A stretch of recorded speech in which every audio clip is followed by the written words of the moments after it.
Guide for the Perplexed by Moses Maimonides. Book 1, chapters 61 to 64. On the Divine Name. Translated by Michael Friedlander, 1904. Read by Dana Trell. Chapter 61.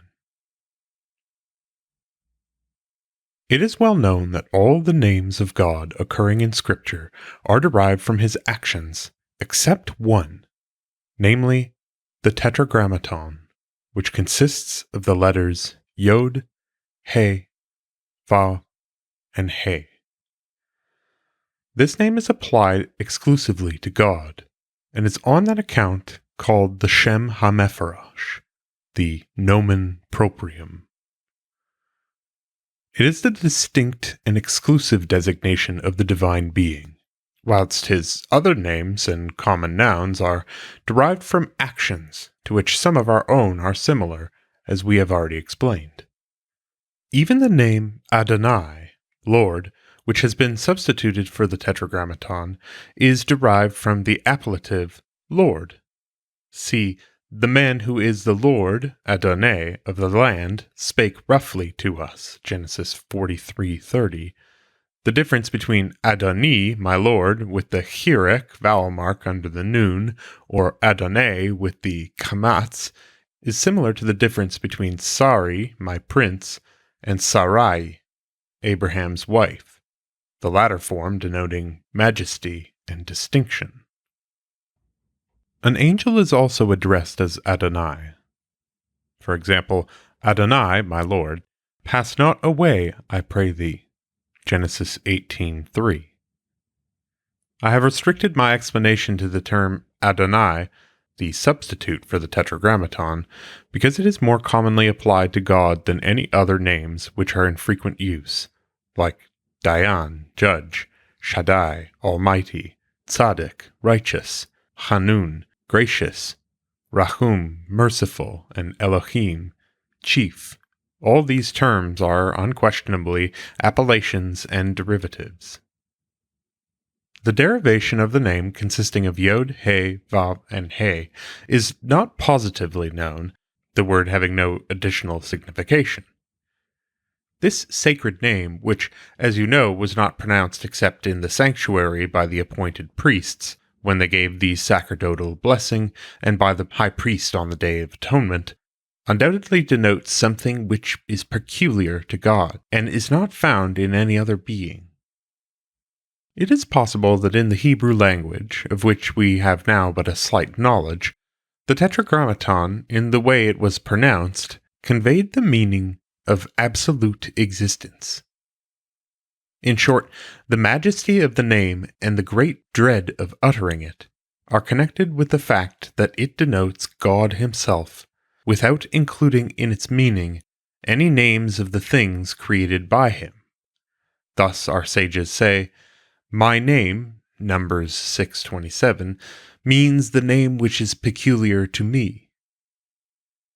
All other names of God have reference to qualities and do not signify a simple substance, but a substance with attributes, they being derivatives. On that account, it is believed that they imply the presence of a plurality in God.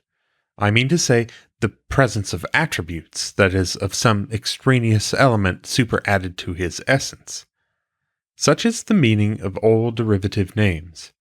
They imply the presence of some attribute and its substratum, though this be not distinctly named.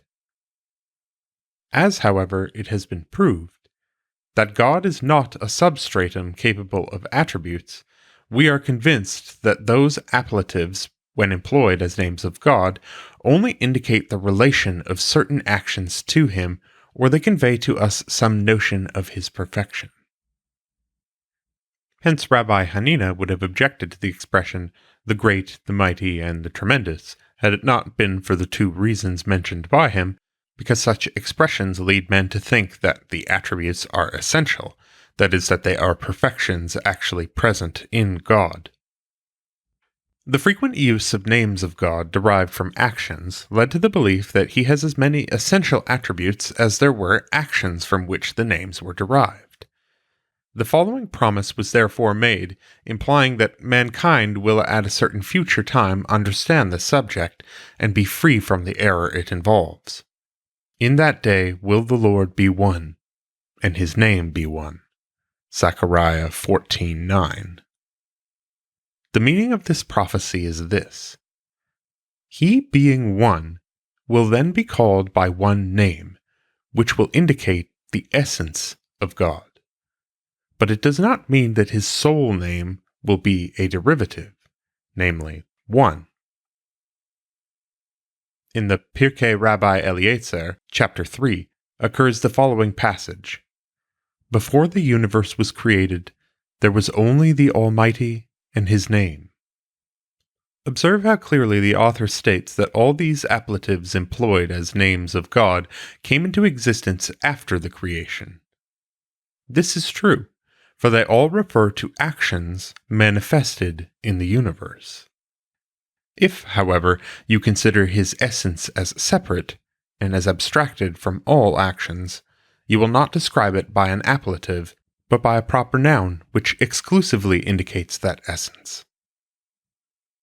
Every other name of God is a derivative. Only the Tetragrammaton is a real nomen proprium, and must not be considered from any other point of view. You must beware of sharing the error of those who write amulets. Whatever you hear from them or read in their works, especially with reference to the names which they form by combination, is utterly senseless. They call these combinations Shemot, and believe their pronunciation demands sanctification and purification, and that by using them they are enabled to work miracles. Rational persons ought not to listen to such men, nor in any way believe their assertions.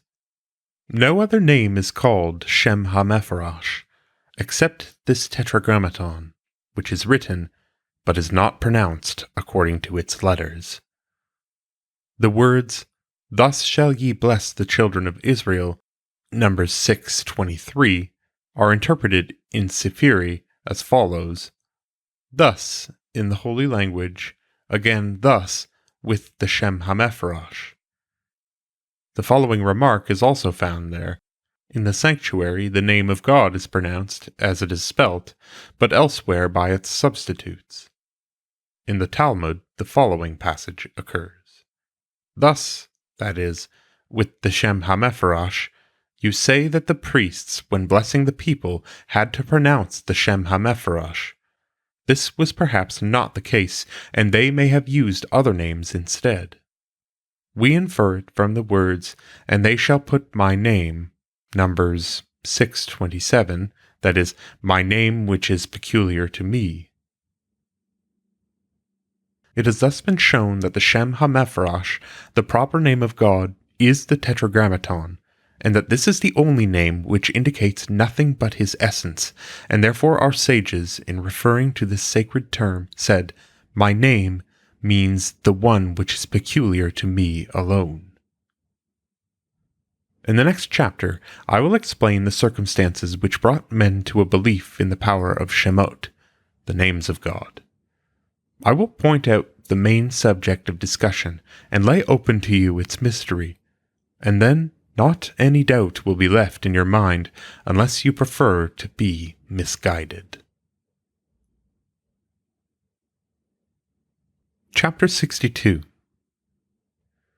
We were commanded that, in the sacerdotal blessing, the name of the Lord should be pronounced as it is written in the form of the Tetragrammaton, the Shem HaMepharash. It was not known to everyone how the name was to be pronounced, what vowels were to be given to each consonant, and whether some of the letters capable of reduplication should receive a dagesh. Wise men successively transmitted the pronunciation of the name. It occurred only once in 7 years that the pronunciation was communicated to a distinguished disciple. I must, however, add that the statement, "The wise men communicated the Tetragrammaton to their children and their disciples once in 7 years," does not only refer to the pronunciation, but also to its meaning, because of which the Tetragrammaton was made a nomen proprium of God, and which includes certain metaphysical principles.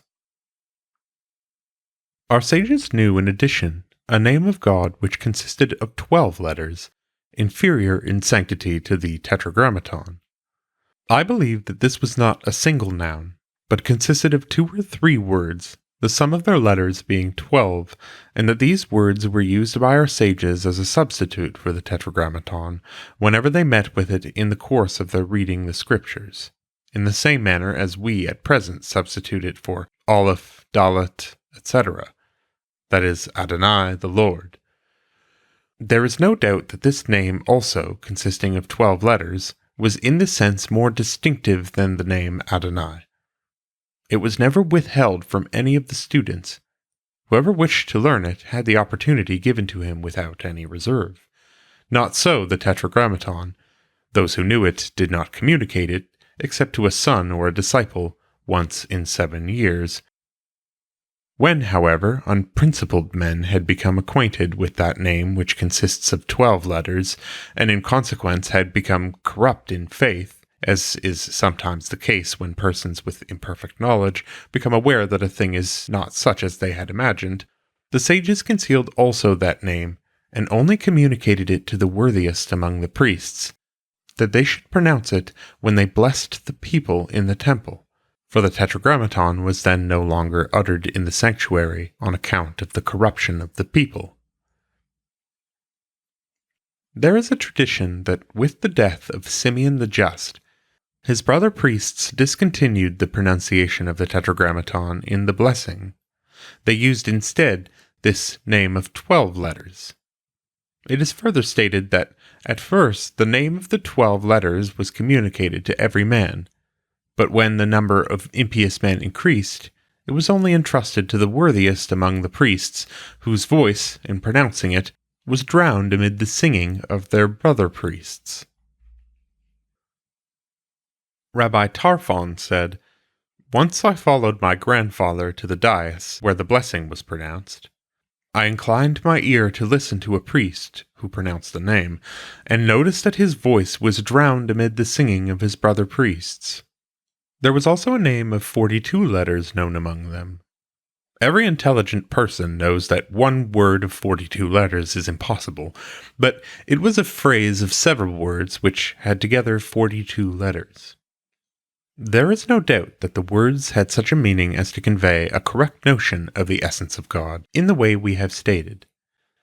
This phrase of so many letters is called a name because, like other proper nouns, they represent one single object, and several words have been employed in order to explain more clearly the idea which the name represents. For an idea can more easily be comprehended if expressed in many words. Mark this, and observe now that the instruction in regard to the names of God extended to the signification of each of those names, and did not confine itself to the pronunciation of the single letters which, in themselves, are destitute of an idea. Shem HaMephorash applied neither to the name of 42 letters, nor to that of 12, but only to the Tetragrammaton, the proper name of God, as we have explained. Those 2 names must have included some metaphysical ideas. It can be proven that one of them conveyed profound knowledge from the following rule laid down by our sages: the name of 42 letters is exceedingly holy. It can only be entrusted to him who is modest, in the midway of life, not easily provoked to anger, temperate, gentle, and who speaks kindly to his fellow men.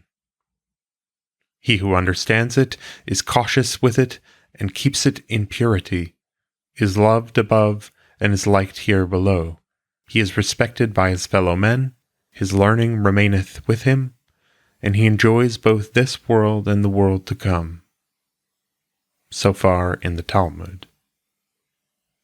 But how grievously has this passage been misunderstood? Many believe that the 42 letters are merely to be pronounced mechanically, that by knowledge of these, without any further interpretation, they can attain to these exalted ends, and even though it is stated that one who desires to obtain a knowledge of that name must be trained in the virtues named before, and go through all the great preparations which are mentioned in that passage. On the contrary, it is evident that all this preparation aims at a knowledge of metaphysics, and includes ideas which constitute the secrets of the law, as we have explained in chapter 35. In the works on metaphysics, it has been shown that such knowledge, that is, the perception of the active intellect, can never be forgotten, and this is meant by the phrase, "His learning remaineth with him." When bad and foolish men were reading such passages, they considered them to be a support of their false pretensions and of their assertion that they could, by means of an arbitrary combination of letters, form a Shem, a name, which would act and operate miraculously when written or spoken in a certain or particular way. Such fictions originally invented by foolish men were in the course of time committed to writing, and came into the hands of good but weak-minded and ignorant persons who were unable to discriminate between truth and falsehood, and made a secret of these Shemot. When after the death of such persons, those writings were discovered among their papers, it was believed that they contained truths. For the simple believeth every word. Proverbs 14:15. We have already gone too far away from our interesting subject and recondite inquiry, endeavoring to refute a perverse notion, the absurdity of which everyone must perceive who gives a thought to the subject. We have, however, been compelled to mention it in treating of the divine names, their meanings, and the opinions commonly held concerning them. We shall now return to our theme, having shown that all names of God, with the exception of the Tetragrammaton, the Shem HaMepharash, are appellatives. We must now, in a separate chapter, speak on the phrase Ehyeh Asher Ehyeh, Exodus 3:14, because it is connected with the difficult subject under discussion, namely the inadmissibility of divine attributes. Chapter 63. Before approaching the subject of this chapter, we will first consider the words of Moses. "And they shall say unto me, What is his name? What shall I say to them?" Exodus 3:13. How far was this question, anticipated by Moses, appropriate, and how far was he justified in seeking to be prepared with the answer? Moses was correct in declaring, "But behold, they will not believe me, for they will say, The Lord hath not appeared unto thee." Exodus 4:1. For any man claiming the authority of a prophet must expect to meet with such an objection, so long as he has not given a proof of his mission. Again, if the question, as appears at first sight, referred only to the name as a mere utterance of the lips, the following dilemma would present itself. Either the Israelites knew the name, or they had never heard of it. If the name was known to them, they would perceive in it no argument in favor of the mission of Moses, his knowledge and their knowledge of the divine name being the same. If, on the other hand, they had never heard it mentioned, and if the knowledge of it was to prove the mission of Moses, what evidence would they have that this was really the name of God? Moreover, after God had made known that name to Moses, and had told him, "Go and gather the elders of Israel, and they shall hearken to thy voice," Exodus 16:18, he replied, "Behold, they will not believe me, nor hearken unto my voice," although God had told him, "And they will hearken to thy voice." Whereupon God answered, "What is that in thine hand?" And he said, "A rod." In order to obviate this dilemma, you must understand what I am about to tell you. You know how widespread were in those days the opinions of the Sabians. All men, except a few individuals, were idolaters, that is to say, they believed in spirits, in man's power to direct the influences of the heavenly bodies, and in the effect of talismans. Anyone who in those days laid claim to authority based it either, like Abraham, on the fact that by reasoning and by proof he had been convinced of the existence of a being who rules the whole universe, or that some spiritual power was conferred upon him by a star, by an angel, or by a similar agency, but no one could establish his claim on prophecy, that is to say, on the fact that God had spoken to him or had entrusted a mission to him. Before the days of Moses, no such assertion had ever been made. You must not be misled by the statements that God spoke to the patriarchs, or that he had appeared to them. For you do not find any mention of a prophecy which appealed to others, or which directed them. Abraham, Isaac, or Jacob, or any other person before them did not tell the people, God said unto me, you shall do this thing, or you shall not do that thing, or God has sent me to you. Far from it, for God spoke to them on nothing but of what especially concerned them. That is, he communicated to them things relating to their perfection, directed them in what they should do, and foretold them what the condition of their descendants would be. Nothing beyond this. They guided their fellow men by means of argument and instruction, as is implied, according to the interpretation generally received amongst us in the words, and the souls that they had gotten in Haran. Genesis 12:5.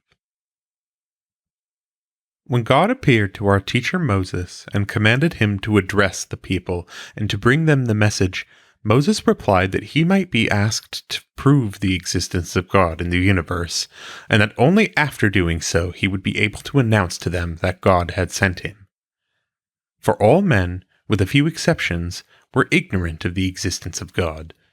Their highest thoughts did not extend beyond the heavenly sphere, its forms, or its influences. They could not yet emancipate themselves from sensation, and had not yet attained to any intellectual perfection. Then God taught Moses how to teach them, and how to establish amongst them the belief in the existence of himself, namely by saying, Ehyeh, Asher, Ehyeh, a name derived from the verb hayah, in the sense of existing, for the verb hayah denotes to be, and in the Hebrew no difference is made between the verbs to be and to exist. The principal point in this phrase is that the same word which denotes existence is repeated as an attribute. The word asher, that, corresponds to the Arabic iladi and ilati, and this is an incomplete noun that must be completed by another noun. It may be considered as the subject of the predicate which follows. The first noun which is to be described is Ehyeh. The second, by which the first is described, is likewise Ehyeh, the identical word, as if to show that the object which is to be described and the attribute by which it is described are in this case necessarily identical. This is, therefore, the expression of the idea that God exists, but not in the ordinary sense of the term, or, in other words, he is the existing being which is the existing being. That is to say, the being whose existence is absolute. The proof of which he was to give consisted in demonstrating that there is a being of absolute existence that has never been and never will be without existence. God thus showed Moses the proofs by which his existence would be firmly established among the wise men of his people. Therefore, the explanation of the name is followed by the words, Go, gather the elders of Israel, and by the assurance that the elders would understand what God had shown to him, and would accept it, as is stated in the words, and they will hearken to thy voice. Then Moses replied as follows, They will accept the doctrine that God exists, convinced by these intelligible proofs. But, said Moses, by what means shall I be able to show that this existing God has sent me? Thereupon God gave him the sign, We have thus shown that the question, "What is his name?" means, "Who is that being which, according to thy belief, has sent thee?" The sentence, "What is his name?" instead of "Who is he?" has here been used as a tribute of praise and homage, as though it had been said, "Nobody can be ignorant of thy essence and of thy real existence." If, nevertheless, I ask, "What is thy name?" I mean, what idea is to be expressed by the name?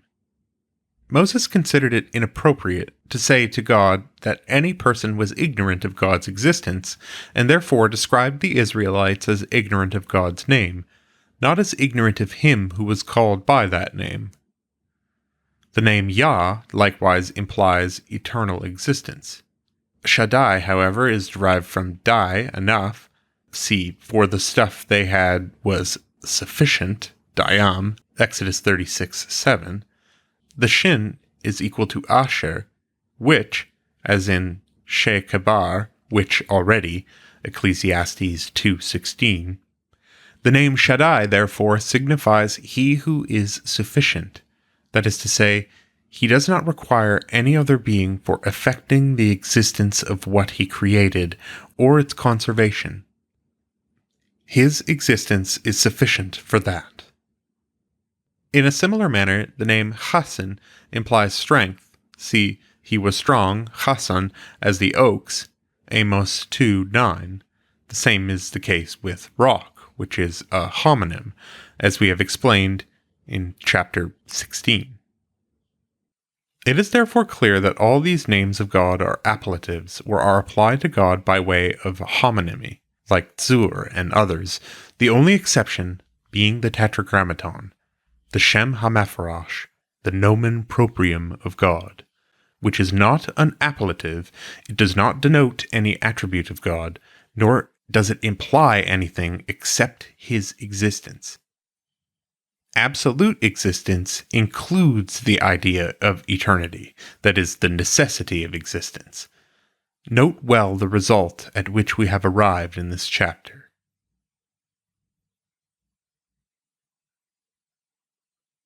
Chapter 64. Know that in some instances, by the phrase, "the name of the Lord," nothing but the name alone is to be understood.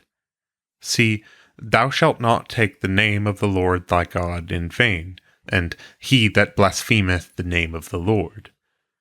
This occurs in numerous other passages. In other instances, it means the essence and reality of God himself, as in the phrase, "They shall say to me, what is his name?"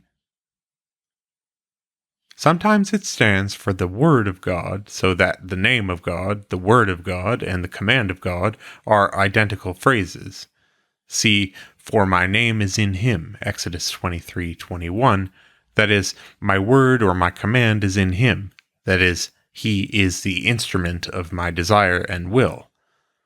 I shall explain this fully in treating of the homonymity of the term angel, Book 2, Chapter 6 and 34.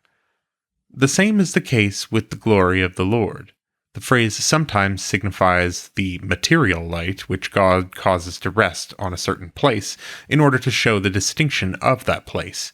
For example, "And the glory of the Lord, Kebod Adonai, abode upon Mount Sinai, and the cloud covered it." Exodus 24:16. "And the glory of the Lord filled the tabernacle." Exodus 40:35. Sometimes the essence, the reality of God is meant by that expression, as in the words of Moses, "Show me thy glory," Exodus 33:18, to which the reply was given, "For no man shall see me and live," Exodus 20. This shows that the glory of the Lord in this instance is the same as he himself, and that thy glory has been substituted for thyself as a tribute of homage, an explanation which we also gave for the words, "And they shall say unto me, what is his name?" Sometimes the term glory denotes the glorification of the Lord by man or by any other being, for the true glorification of the Lord consists in the comprehension of his greatness, and all who comprehend his greatness and perfection glorify him according to their capacity, with this difference that man alone magnifies God in words, expressive of what he has received in his mind, and what he desires to communicate to others. Things not endowed with comprehension, as for example minerals, may also be considered as glorifying the Lord, for by their natural properties they testify to the omnipotence and wisdom of their Creator, and cause him who examines them to praise God by means of speech or without the use of words, if the power of speech be wanting. In Hebrew, this license has been extended still further, and the use of the verb to speak has been admitted as applicable in such a case. Things which have no comprehension are therefore said to give utterance to praise. For example, all my bones shall say, Lord, who is like unto thee? Psalm 35:10. Because a consideration of the properties of the bones leads to the discovery of that truth, and it is through them that it became known, they are represented as having uttered the divine praise, and since this cause of God's praise is itself called praise, it has been said, the fullness of the whole earth is his praise. Isaiah 6:3, in the same sense as, the earth is full of his praise. Habakkuk 3:3. As to the kabod being employed in the sense of praise, see, give praise, kabod, to the Lord your God, Jeremiah 13:16. Also, and in his temple does every one speak of his praise, kabod, Psalm 29:9. Consider well the homonymity of this term, and explain it in each instance in accordance with the context. You will thus escape great embarrassment.